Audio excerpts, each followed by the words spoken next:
What's going on, everybody? KingofDragons 5000 here, coming at you with another figure review. Today we'll be having a look at the Mattel Jurassic World Attack Pack Dilophosaurus. Really excited to have this figure in hand, so what we're going to do now is take a little break, get her opened up and out of the packaging, and we'll go on to the rest of the review for the Dilophosaurus. And here we have the Dilophosaurus posing out of the packaging, and let's actually have a look at the Dilophosaurus one and only accessory. It does come with this venom that it spat in the movie.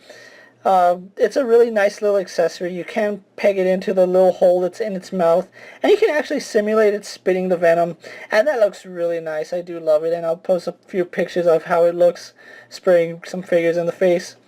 But other than that, the Dilophosaurus does not come with any other accessories, and it's really hard what you would actually have a dinosaur come with. But anyway, let's actually move on to a closer look at the Dilophosaurus. Having a closer look at the Dilophosaurus, you can see the paint is actually really done well on the face. There is a little bit of an issue with the teeth. You can see there's a lot of green poking out, especially on that top row of teeth. It is a little bit unfortunate, but unfortunately that is the way mine has. Maybe it's not a universal problem, but it is something to note.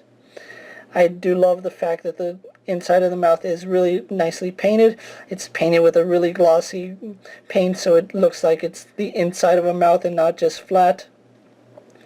I really do love the fact that they painted the eyes.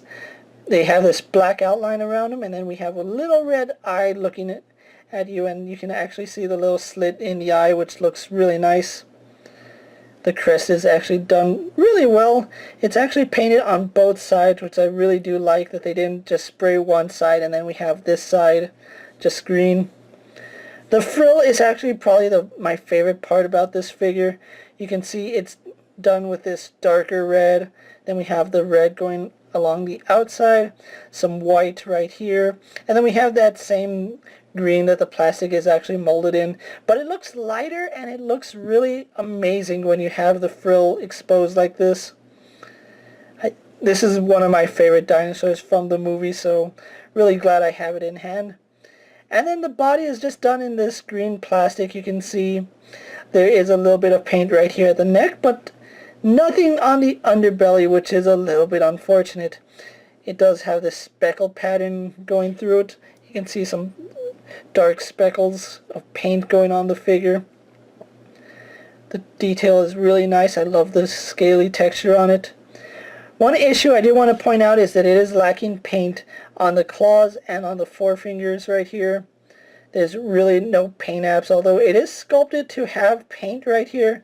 It was just somehow omitted. I don't know why Hasbro omitted the paint, but I might go in with black paint and just paint that in myself.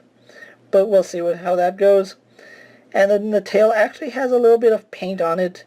It has almost like a tiger stripe going down its back.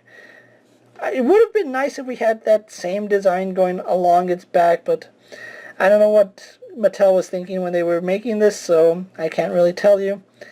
And then add to it, this side you can hardly tell the tiger stripes are there. This side, it's really pronounced, so maybe they didn't spray it right. I really can't say. But that's a Dilophosaurus detail for you. So what we're going to do now is actually have a quick comparison with a few figures you may have in your collection. And here we have a closer look at the Dilophosaurus posed next to the Indoraptor, which just towers over it, and then a beast of the Mesozoic Velociraptor. And you can see it's a really small figure. Let's actually move the Velociraptor off. And let's actually bring in a Marvel Legends figure. You can see Black Widow is still towering over the Dilophosaurus, and Black Widow is a smaller figure, so that just lets you know exactly how small the Dilophosaurus really is. The comparison. So with that out of the way, let's actually move on to the Dilophosaurus' articulation. Now, it is lacking in articulation. It's not as articulate as the Indoraptor, but it does have articulation in the frill. I would have preferred if this was a separate piece so that we got a straight neck rather than the frill just hanging off to the side. Props to Mattel for making the frill look as nice as it is, but I would have preferred this being like an attachment that you could put on the Dilophosaurus so that you can have it with the frill up and with the frill down, because this really doesn't do it for me. We have no articulation in the neck or in the jaw, which is a little bit unfortunate, so it's always going to have its jaw open like this. Again, the frills do hinge outward, and you need the frills hinged out, otherwise you really can't move the arms. The arms are on a basic swivel, so they just rotate around.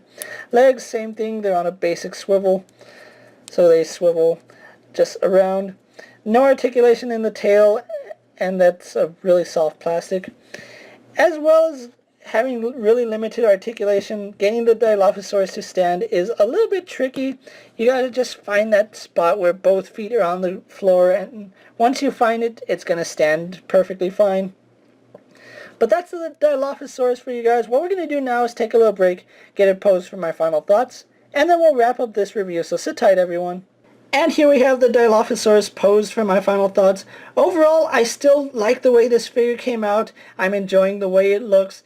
I just wish Mattel would make a larger Dilophosaurus with better articulation and a clip-on neck frill. Still having that same Venom gimmick, I would really love to see a larger Dilophosaurus at some point in the future. Now, I did pick up this Dilophosaurus at Walmart for about $8, and that's a pretty good price for this figure. I am actually surprised at how cheap Mattel is offering their Jurassic World figures. If you can find the Dilophosaurus and you're a fan of it like I am, I really recommend you pick it up, or if you just need a dinosaur in your collection, that will work too.